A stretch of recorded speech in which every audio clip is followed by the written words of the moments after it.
Assalamualaikum warahmatullahi wabarakatuh. Salam sejahtera dan semoga kita selalu dalam lindungan Allah Subhanahu wa Ta'ala.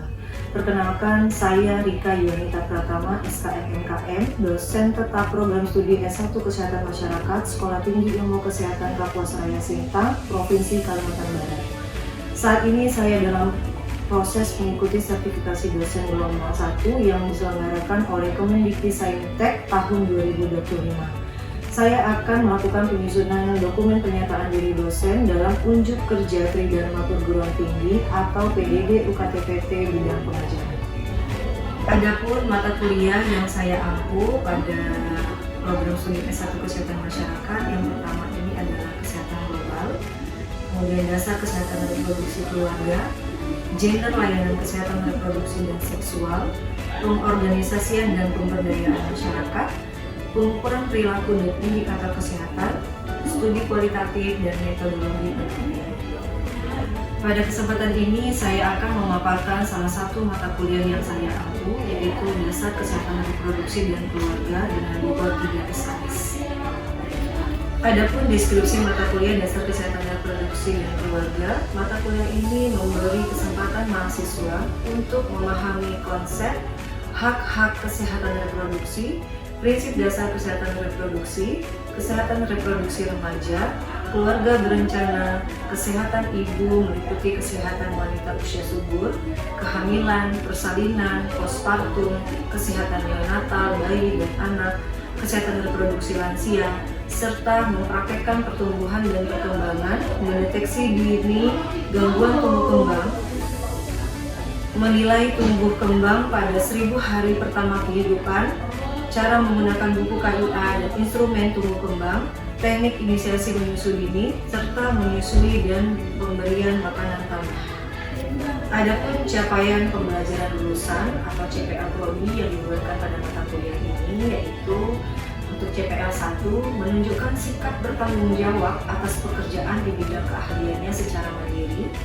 CPL 2 memiliki penguasaan dasar atau prinsip ilmu kesehatan masyarakat pada tingkat sintesis yang menjadi substansi dalam meningkatkan kesehatan masyarakat setinggi-tingginya, mencakup ilmu yang berkaitan dengan kesehatan reproduksi dengan mempertimbangkan fungsi kesehatan masyarakat yang esensial.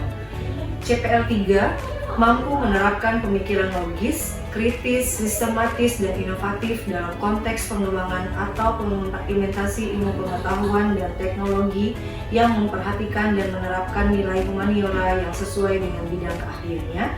CPL 4 mampu menerapkan analisis situasi di bidang kesehatan masyarakat pada kegiatan tingkat primer dengan pendekatan interdisiplin. Adapun bahan kajian atau materi pembelajaran pada mata kuliah ini yaitu yang pertama, prinsip dasar kesehatan reproduksi remaja, permasalahan remaja seperti seks pranikah, kehamilan tidak diinginkan, aborsi pada remaja, pernikahan usia dini, nafsa, kesehatan mental, adiksi, kekerasan, dan isu terkini lainnya. Kemudian keluarga berencana, kesehatan ibu, kesehatan wanita usia subur, kehamilan, persalinan, dan postpartum, kesehatan neonatal bayi dan anak, tumbuh kembang, menyusui, dan ASI eksklusif. Metode pembelajaran yang saya lakukan yaitu ceramah, diskusi, penugasan, praktikum di kelas, small group discussion, dan belajar mandiri, yaitu di-upload pada stikara.cloud.com dan adlink.id. Penyampaian materi dalam 16 kali pertemuan sesuai dalam RPS. Dengan evaluasi atau penilaian yang dilakukan terdiri dari 5 komponen. Yang pertama, kehadiran 5%, afektif 5%, penugasan 20%, UTS 30%, dan UAS 40%. Dengan rentang penilaian A yaitu antara 80-100, B 68-79,99, C 56-67,99, D 45-55,59, dan E 0-44,99. Baik, untuk tahapan berikutnya, mari kita simak video pembelajaran mata kuliah Dasar Kesehatan Reproduksi dan Keluarga. Assalamualaikum warahmatullahi wabarakatuh. Selamat pagi. Bagaimana kabarnya hari ini? Luar biasa. Oke, nah sebelum kita mulai perkuliahan pada hari ini, sebaiknya kita berdoa terlebih dahulu menurut agama dan kepercayaan kita masing-masing. Berdoa dipersilakan. Baik, sebelum melakukan perkuliahan, siapa yang tidak masuk hari ini? Ada Hendra, terus Septiana, terus siapa lagi? Ada Via. Oke, kenapa nggak masuk? Karena sakit. Oke, baik, nanti sampaikan semuanya yang sakit untuk melampirkan surat izin atau surat keterangan sakit. Oke, pada hari ini kita akan, karena masuk ke pertemuan yang kedua, kita akan membahas tentang kesehatan reproduksi remaja. Pada pertemuan yang pertama sudah Ibu jelaskan terkait dengan prinsip dasar kesehatan reproduksi dan pendekatan siklus kehidupan manusia. Oke, ada yang bisa menyebutkan siklus kehidupan manusia itu mulai dari apa? Konsumsi bayi, dari janin ya, dari bayi, kemudian setelah itu remaja, anak-anak, seluruh remaja, anak-anak, remaja, dewasa, dan selanjutnya. Oke, nah pada kesempatan ini kita akan membahas tentang kesehatan reproduksi remaja. Ya. Oke, kita masuk apa itu remaja? Apa ada yang tahu apa itu remaja? Nah, masa peralihan dari masa anak-anak ke masa dewasa yang melibatkan perubahan berbagai aspek seperti biologi, psikologi, sosial, dan budaya. Nah, kita masuk ke perubahan fisik pada remaja. Masa remaja ditandai dengan sejumlah perubahan fisik yang signifikan.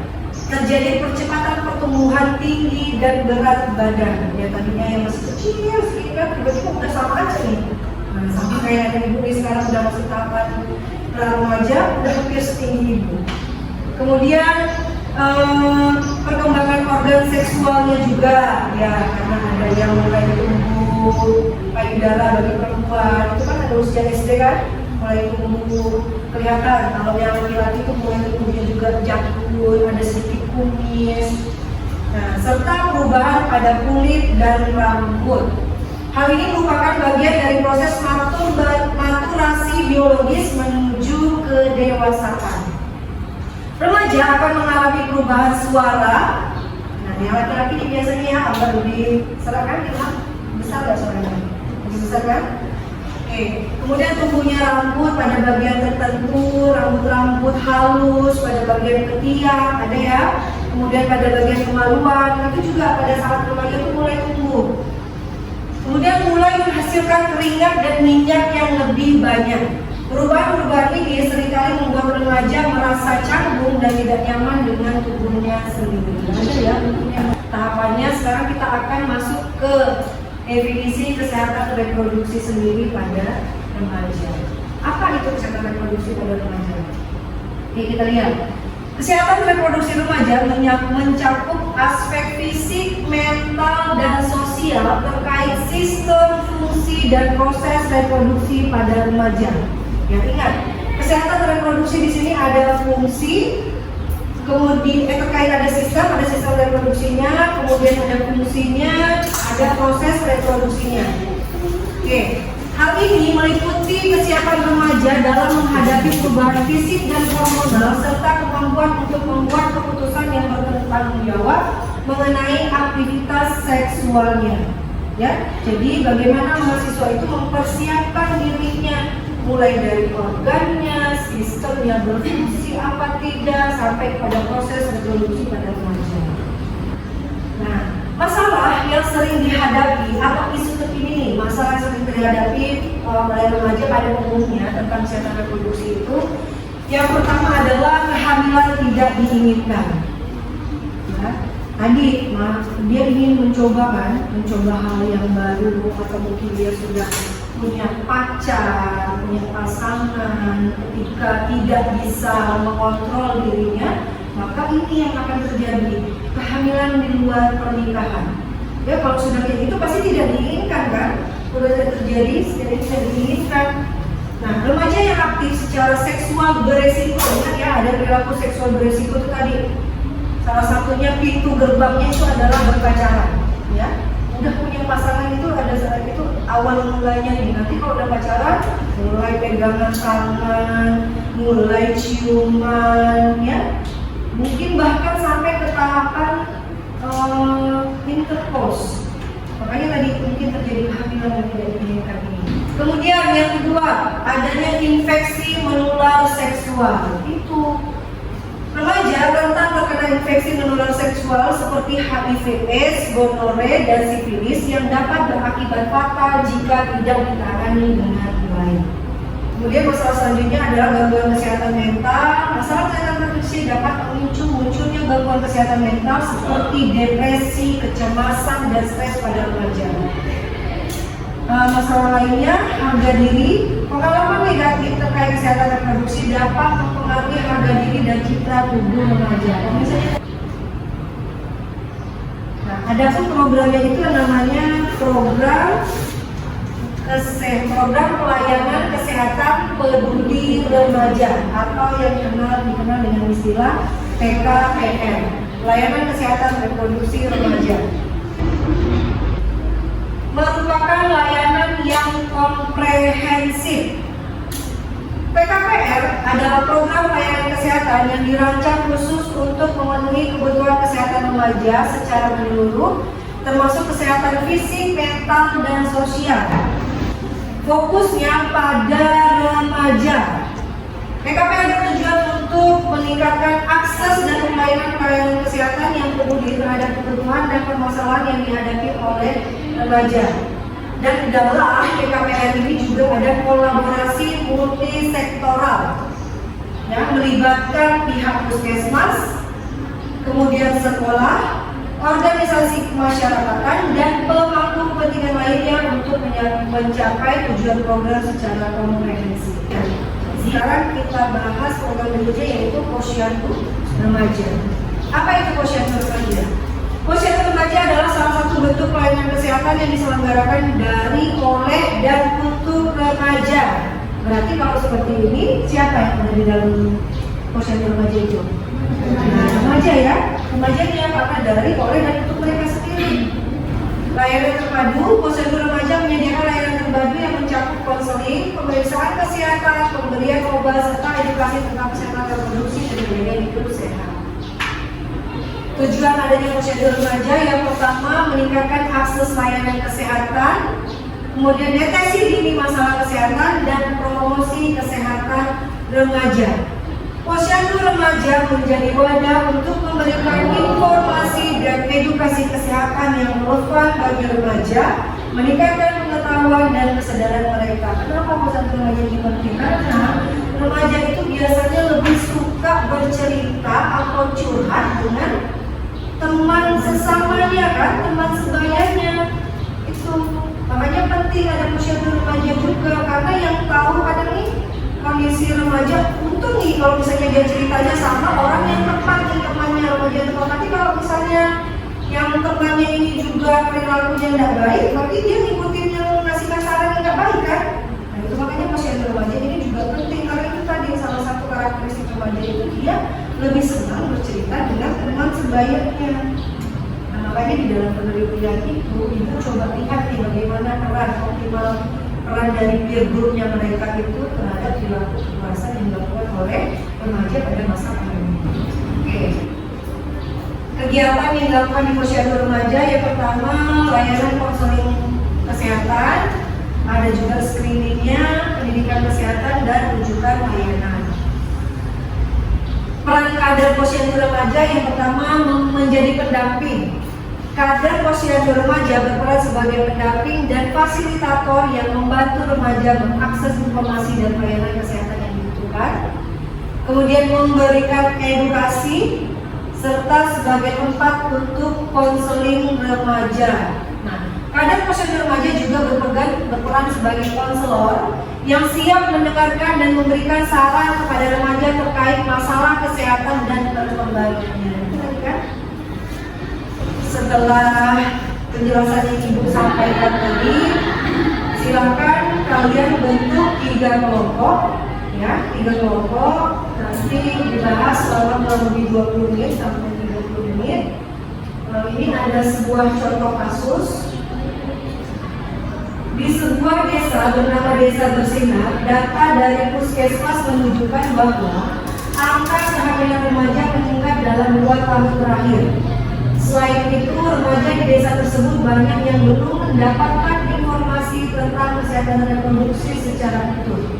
Beberapa remaja mengalami infeksi saluran reproduksi karena kurang menjaga kebersihan organ intim. Di sisi lain, belum semua sekolah menyediakan konselor sebaya dan posyandu remaja hanya aktif di 2 dari 5 dusun. Puskesmas setempat sebenarnya telah memiliki layanan PKPR, tetapi kunjungan remaja sangat rendah karena sebagian besar merasa malu dan takut dinilai oleh masyarakat. Para remaja juga lebih banyak mendapatkan informasi dari media sosial yang belum tentu akurat.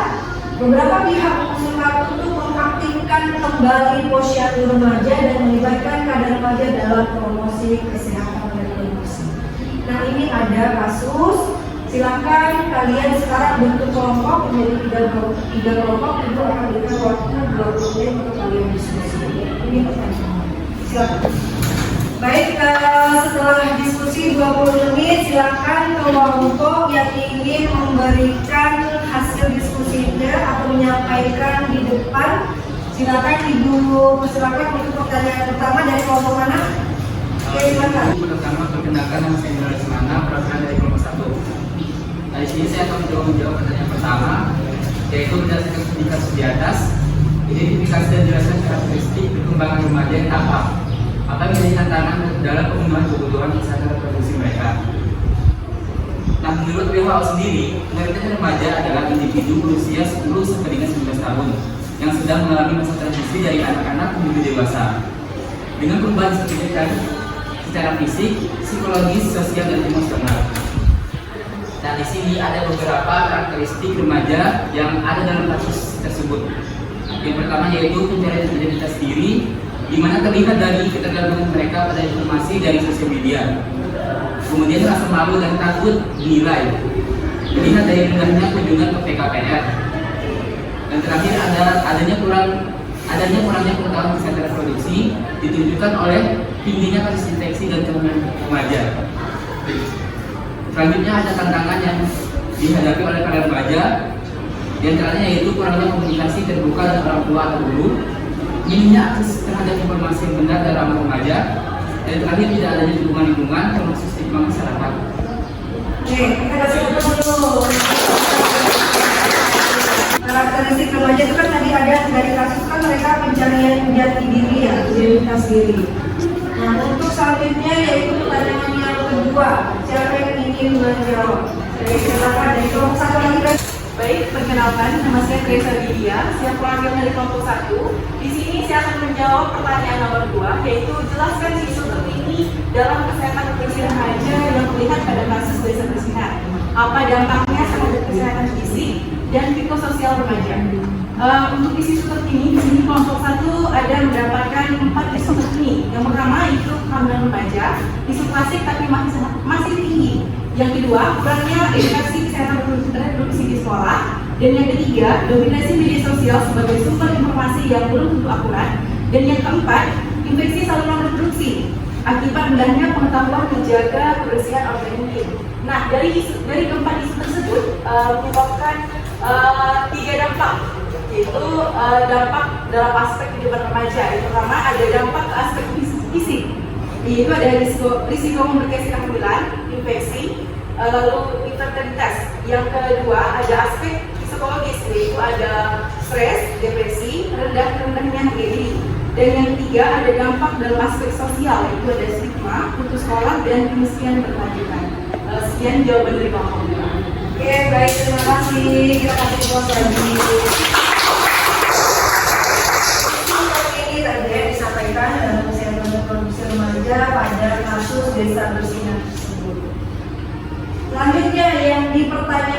3 dari kelompok mana? Oke, silakan. Perkenalkan diri. Sebelumnya perkenalkan, saya Desi dari kelompok 3. Saya akan menjawab pertanyaan nomor 3, yaitu menurut kelompok, apa penyebab rendahnya kunjungan remaja ke layanan PKPR di Puskesmas Desa Bersinar? Berikan minimal 3 alasan dan solusi yang dapat dilakukan untuk meningkatkan kunjungan remaja ke PKPR. Dari kelompok kami, penyebab rendahnya kunjungan ke PKPR ada 3, yaitu stigma sosial. Remaja takut dicap negatif jika mengakses layanan reproduksi. Yang kedua, kurangnya pemahaman remaja terhadap manfaat PKPR. Yang ketiga, tidak adanya pendekatan ramah remaja oleh tenaga kesehatan. Solusi yang dapat kelompok kami berikan ada 4, yaitu yang pertama, meningkatkan pelatihan tenaga kesehatan agar lebih ramah remaja. Yang kedua, membuat ruang layanan khusus remaja privat. Yang ketiga, sosialisasi melalui media sosial yang sering diakses oleh remaja. Yang keempat, melibatkan remaja sebagai duta atau konselor sebaya. Baiklah, sekian dari kelompok 3. Terima kasih. Terima kasih. Karena kalau misalnya itu pasti ada masalah nih, kan? Nah, itu salah satu nih kendala atau tantangan rendahnya kenapa kunjungan remaja ke PKPR itu rendah di desa Puskesmas Desa Bersinar. Oke, pertanyaan. Oke, yang terakhir, siapa yang mau bahas kelompok mana? Oke, silakan. Lisensia ini dari kelompok 3. Oke, silakan. Pertanyaannya adalah, bagaimana kelompok merancang program pemberdayaan remaja agar mereka terlibat aktif sebagai kader atau agen perubahan dalam promosi kesehatan reproduksi di komunitasnya? Jadi ada 4 program pemberdayaan yang bisa dirancang. Yang pertama, pelatihan konselor sebaya agar remaja dapat memberi informasi dan dukungan kepada teman-teman sebayanya. Yang kedua, workshop kepemimpinan dan komunikasi, membentuk remaja sebagai agen perubahan. Yang ketiga, media kreatif, membuat konten edukatif seperti video, podcast, atau pamflet seputar kesehatan reproduksi. Dan yang terakhir adalah kolaborasi dengan sekolah dan organisasi remaja untuk memperluas jangkauan program. Sekian jawaban dari kelompok 3. Oke, baik, kita kasih plus sekali untuk jawaban dari kelompok 3. Dari hasil diskusi yang sudah kita lakukan tadi, kemudian dari materi yang sudah Ibu sampaikan, maka kesimpulan untuk materi pada hari ini tentang kesehatan reproduksi remaja, yaitu kesehatan reproduksi remaja merupakan isu penting yang perlu mendapat perhatian khusus. Ya. Dengan memahami karakteristik unik remaja, maka dapat dirancang program dan intervensi yang tepat untuk mendukung kesehatan seksual dan reproduksi mereka. Adapun kegiatan ataupun program yang bisa dilakukan itu ada 2, yaitu program kesehatan remaja yang meliputi PKPR, pelayanan kesehatan peduli remaja, kemudian posyandu remaja yang merupakan upaya penting untuk menjaga kesehatan dan kesejahteraan remaja di Indonesia.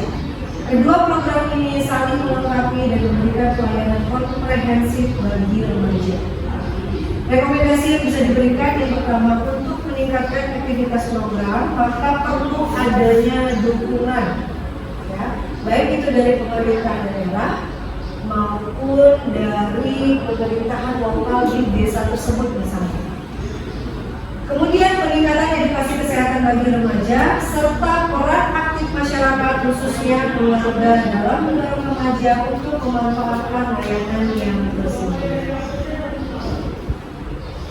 Untuk berikutnya pertemuan selanjutnya, maka Ibu minta kalian untuk melakukan tugas mandiri.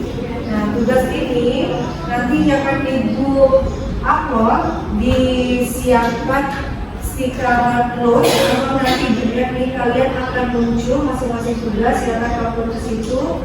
Nah, tugasnya adalah kalian nanti menganalisis atau membuat makalah terkait pertemuan kita minggu depan itu kan tentang permasalahan kesehatan pada remaja, ya.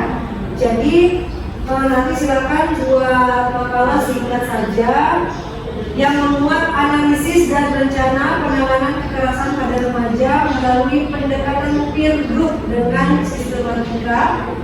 Ada nanti akan Ibu upload di admin sistematika untuk penulisannya. Nah, ini sebagai referensi untuk artikelnya itu kalian bisa baca, bisa lihat artikel penelitian terkait optimalisasi peran peer group dalam pencegahan kekerasan pada anak di masa pandemi COVID-19 di Kabupaten Sintang. Dan ini adalah salah satu penelitian yang didanai pada saat itu, pada tahun 2021 kan masa pandemi COVID ya, memang ada kasus kekerasan pada anak atau remaja. Nah, jadi kami, tim saya sebagai ketua tim dan ada juga anggota tim melakukan penelitian dan ini didanai oleh Kemendikbud Dikti pada saat itu. Nah, silakan nanti ini bisa jadi referensi juga kalian, ini ada linknya, jadi bahan bacaan sehingga nanti pada saat pertemuan kita minggu depan kita sudah bisa membahas terkait dengan permasalahan kesehatan yang terjadi pada remaja. Oke, baik, mungkin hanya ini yang bisa saya sampaikan pada hari ini. Terima kasih atas perhatian semuanya. Saya akhiri, selamat siang. Assalamualaikum warahmatullahi wabarakatuh. Waalaikumsalam warahmatullahi wabarakatuh.